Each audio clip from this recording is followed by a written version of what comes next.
ಅನುದಿನ ಆತ್ಮಿಕ ಆಹಾರದ ಕಾರ್ಯಕ್ರಮವನ್ನು ವೀಕ್ಷಿಸುವಂಥ ಆತ್ಮೀಯರೆಲ್ಲರಿಗೂ ರಕ್ಷಕನೂ ಒಡೆಯನೂ ಪ್ರಪಂಚ ಮೋಕ್ಷ ಪ್ರದಾತನಾದ ಯೇಸು ಕ್ರಿಸ್ತನ ನಾಮದಲ್ಲಿ ನಿಮ್ಮೆಲ್ಲರಿಗೂ ಹೃತ್ಪೂರ್ವಕ ವಂದನೆಗಳನ್ನು ತಿಳಿಸ್ತಾ ಇದ್ದೀನಿ.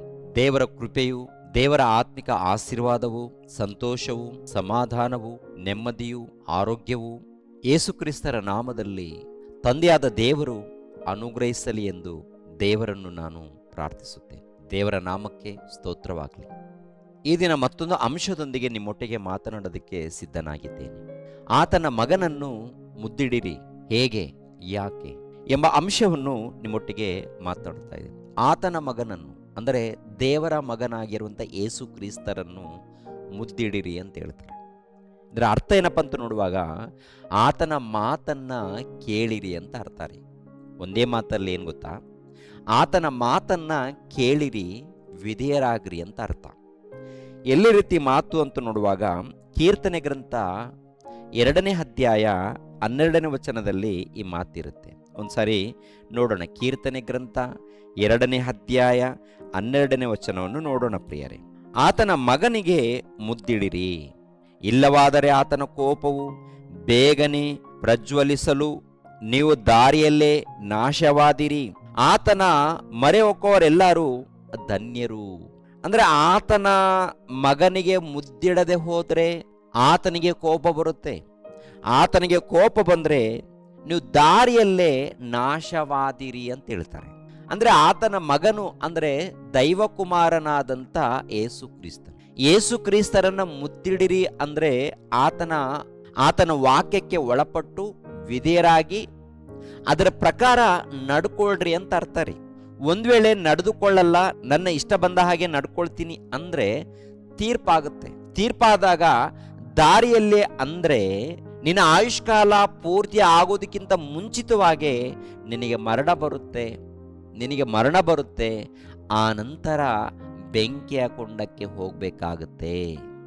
ಧರ್ಮೋಪದೇಶ ಕಾಂಡ 18ನೇ ಅಧ್ಯಾಯ 18ನೇ ವಚನವನ್ನ ಒಂದು ಸಾರಿ ವಾಕ್ಯವನ್ನು ಗಮನಿಸೋಣ ಪ್ರಿಯರೇ. ಇವರ ಸ್ವದೇಶದವರಲ್ಲಿ ನಿನ್ನಂಥ ಪ್ರವಾದಿಯನ್ನು ಅವರಿಗೋಸ್ಕರ ಏರ್ಪಡಿಸುವೆನು. ಅವನ ಬಾಯಿಂದ ನನ್ನ ಮಾತುಗಳನ್ನು ನುಡಿಸುವೆನು.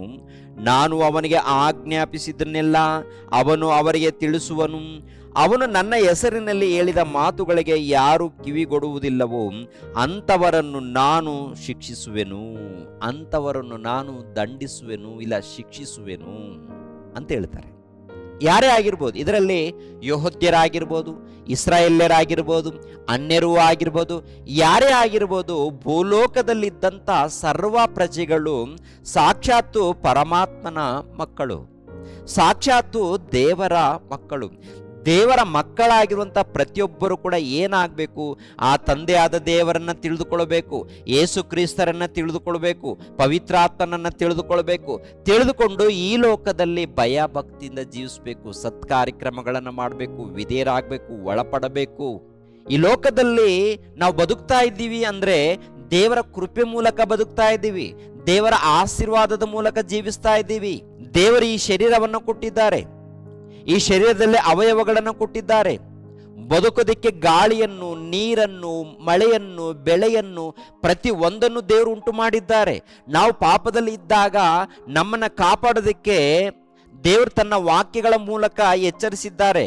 ಕೊನೆಯದಾಗಿ ತನ್ನ ಪ್ರಿಯ ಕುಮಾರನನ್ನು ಈ ಲೋಕಕ್ಕೆ ಕಳಿಸಿಕೊಟ್ಟು ರಕ್ಷಣೆ ಮಾರ್ಗವನ್ನು ಕಲ್ಪಿಸಿಕೊಟ್ಟಿದ್ದಾರೆ.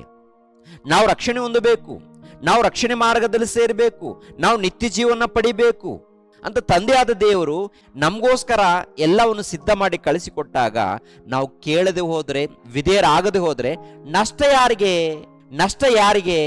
ನಮಗೇನೇ ನಷ್ಟ. ದೇವರು ರಕ್ಷಣೆಗೋಸ್ಕರ, ನಿತ್ಯ ಜೀವನ ಪಡ್ಕೊಳ್ಳೋದಕ್ಕೋಸ್ಕರ ಏನೇನು ಮಾಡಬೇಕು ಎಲ್ಲವನ್ನು ಮಾಡಿ ಮುಗಿಸಿದ್ದಾರೆ. ಅದೇ ಸತ್ಯವೇದ ಗ್ರಂಥವನ್ನು ಬರೆಸಿಕೊಟ್ಟಿದ್ದಾರೆ. ರಕ್ಷಣೆ ಮಾರ್ಗವನ್ನು ತನ್ನ ಪ್ರಿಯ ಕುಮಾರನ ಮೂಲಕ ಏರ್ಪಡಿಸಿದ್ದಾರೆ. ಈ ಮಾತುಗಳನ್ನು ಕೇಳಿ ಯಾರು ಒಳಪಡ್ತಾರೋ, ವಿಧೇಯರಾಗ್ತಾರೋ ಅವರಿಗೆ ರಕ್ಷಣೆ ಇರುತ್ತೆ. ಅದಕ್ಕೆ ಯೇಸು ಪ್ರಭು ಸಿಲುಬೆ ಮರಣ ಹೊಂದಿ ಸಮಾಧಿ ಮಾಡಲ್ಪಟ್ಟು 3ನೇ ದಿನದಲ್ಲಿ ಪುನರುತ್ಥಾನವನ್ನು ಹೊಂದಿಕೊಂಡು ಹೊರಗಡೆ ಬರ್ತಾರೆ. 3ನೇ ದಿನದಲ್ಲಿ ಎದ್ದು ಬರ್ತಾರೆ. ಎದ್ದು ಬಂದು ಸರ್ವಲೋಕಕ್ಕೆ ಹೋಗಿ ಸುವಾರ್ತೆ ಮಾಡಿರಿ. ಯಾರು ನಂಬಿ ದೀಕ್ಷೆ ಸ್ಥಾನ ಪಡ್ಕೊಳ್ತಾರೋ ಅವರಿಗೆ ರಕ್ಷಣೆ ಆಗುತ್ತೆ, ನಂಬದೆ ಹೋದರೆ ದಂಡನೆಗೆ ಗುರಿ ಆಗ್ತಾರೆ. ನೀವು ಹೋಗಿ ಸಾರಿ. ಯಾರು ನನಗೆ ವಿಧೇಯರಾಗ್ತಾರೋ ಒಳಪಡ್ತಾರೋ ಅವರಿಗೆ ರಕ್ಷಣೆ, ಇಲ್ಲದೆ ಹೋದ್ರೆ ದಂಡನೆ. ಹೌದಲ್ವಾ? ವಾಕ್ಯಗಳು ಗೊತ್ತಲ್ವ ಪ್ರಿಯರೇ? ಪ್ರತಿಯೊಬ್ಬರಿಗೂ ಗೊತ್ತು. ಮತ್ತೊಂದು ವಾಕ್ಯವನ್ನು ನಾವು ನೋಡೋಣ. ಯೋಹಾನನು ಬರೆದ ಸುವಾರ್ತೆ 5ನೇ ಅಧ್ಯಾಯ 23ನೇ ವಚನ 24ನೇ ವಚನವನ್ನು ಗಮನಿಸೋಣ. ಎಲ್ಲರೂ ತನಗೆ ಮಾನ ಕೊಡುವ ಪ್ರಕಾರವೇ ಮಗನಿಗೂ ಮಾನ ಕೊಡಬೇಕೆಂದು ತಂದೆಯು ಇಚ್ಛಿಸುತ್ತಾನೆ. ಅಂದರೆ ಗಮನಿಸಬೇಕು ಪ್ರಿಯರಾದ ದೇವರ ಮಕ್ಕಳಿರ, ಎಲ್ಲರೂ ದೇವರಿಗೆ ಮಾನ ಕೊಡುವ ಪ್ರಕಾರ, ದೇವರಿಗೆ ವಿಧೇಯರಾಗಿರೋ ಪ್ರಕಾರ, ದೇವರಿಗೆ ಮಾನ ಕೊಡುವ ಪ್ರಕಾರ ತನ್ನ ಪ್ರಿಯ ಕುಮಾರನು ಕೂಡ ಮಾನವನ್ನು ಕೊಡಬೇಕು, ಗೌರವಿಸಬೇಕು, ಒಳಪಡಬೇಕು ಅಂತೇಳಿ ತಂದೆಯಾದ ದೇವರು ಇಚ್ಛಿಸುವಂಥದ್ದು ನೋಡ್ತೀವಿ ಇಲ್ಲಿ. ಮತ್ತೊಂದು ಸಾರಿ ಗಮನಿಸೋಣ. ಎಲ್ಲರೂ ತನಗೆ ಮಾನ ಕೊಡುವ ಪ್ರಕಾರವೇ ಮಗನಿಗೂ ಮಾನ ಕೊಡಬೇಕೆಂದು ತಂದೆಯು ಇಚ್ಛಿಸುತ್ತಾನೆ.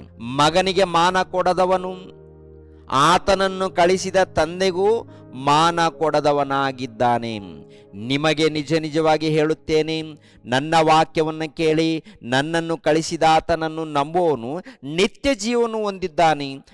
ಅವನು ತೀರ್ಪಿಗೆ ಗುರಿಯಾಗುವುದಿಲ್ಲ, ಮರಣದಿಂದ ಪಾರಾಗಿ ಜೀವಕ್ಕೆ ಸೇರಿದ್ದಾನೆ.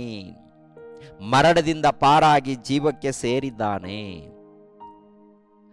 ಅಂದ್ರೆ ತಂದೆಯಾದ ದೇವರಿಗೆ ಒಳಪಟ್ಟು ದೇವರಿಗೆ ವಿಧೇಯರಾಗಿರೋ ಪ್ರಕಾರ ಯೇಸು ಕ್ರಿಸ್ತರು ಕೂಡ ಒಳಪಟ್ಟು ಯೇಸು ಕ್ರಿಸ್ತರಿಗೆ ವಿಧೇಯರಾಗಬೇಕು, ಆತನ ಮಾತನ್ನ ಕೇಳಬೇಕು, ಆತನ ಮಾತನ್ನ ಪಾಲಿಸಬೇಕು ಎಂಬುದು ಅರ್ಥ. ಆತನನ್ನ ಮುದ್ದಿಡುವಂಥದ್ದು, ಯೇಸು ಕ್ರಿಸ್ತರನ್ನ ಮುದ್ದಿಡುವಂಥದ್ದು, ಯೇಸು ಕ್ರಿಸ್ತರನ್ನ ಅಪ್ಪಿಕೊಳ್ಳುವಂಥದ್ದು. ಅಂದರೆ ಇಸ್ಕರಿಯೋತ ಯೂದನು ಮುದ್ದಿಡ್ತಾನೆ. ಈ ಮುದ್ದು ಯಾವುದಪ್ಪ ಅಂತ ನೋಡುವಾಗ ಏನ್ರಿ, ಆತನನ್ನು ಹಿಡಿದುಕೊಡೋದಕ್ಕೆ ಮುದ್ದಿಡ್ತಾನೆ.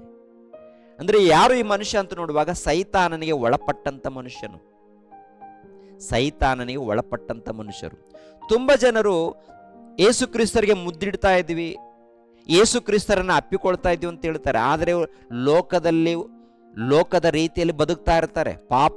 ಪಾಪದ ವ್ಯಾಮೋಹದಲ್ಲಿ ಅನೇಕ ಸುಳ್ಳುಗಳಿಂದ, ಅನೇಕ ಅಕ್ರಮ, ಅನೇಕ ಮೋಸಗಳು ಮಾಡುತ್ತಾ ಜೀವಿಸ್ತಾ ಇರ್ತಾರೆ.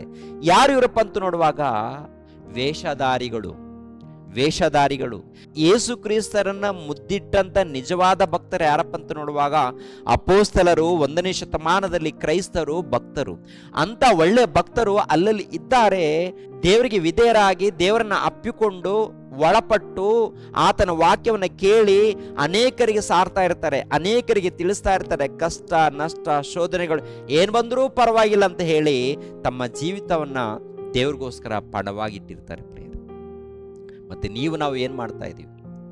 ಸುಮ್ಮನೆ ನಾಮಕವಾಸ್ತೆ ನಂಬಿದ್ದೀವಾ? ವೇಷಧಾರಿಗಳಾಗಿದ್ದೀವಾ? ಅಥವಾ ನಿಜವಾಗ್ಲೂ ಯೇಸು ಕ್ರಿಸ್ತರನ್ನ ಪ್ರೀತಿಸಿ ಒಳಪಟ್ಟು ಯಥಾರ್ಥವಾಗಿ ಜೀವಿಸ್ತಾ ಇದ್ದೀವ ಅಂತೇಳಿ ನಿಮ್ಮನ್ನು ನೀವು ಪರಿಶೋಧನೆ ಮಾಡಿಕೊಳ್ಳಿ. ನಿಮ್ಮನ್ನು ನೀವು ಆಲೋಚನೆ ಮಾಡಿ, ನಾನು ನಿಜವಾಗ್ಲೂ ಯೇಸು ಕ್ರಿಸ್ತರನ್ನ ನಂಬಿದ್ದೀನ, ಒಳಪಟ್ಟಿದ್ದೀನ, ವಿಧೇಯನಾಗಿದ್ದೀನ, ವಾಕ್ಯದ ಪ್ರಕಾರ ಬದುಕ್ತಾ ಇದ್ದೀನ, ಅಥವಾ ಈ ಲೋಕದ ವ್ಯಾಮೋಹದಗೋಸ್ಕರ ಬದುಕ್ತಾ ಇದ್ದೀನ ಅಂತೇಳಿ ನಿಮ್ಮನ್ನು ನೀವು ಪರಿಶೋಧನೆ ಮಾಡಿಕೊಳ್ಳಿ ಪ್ರಿಯರೇ.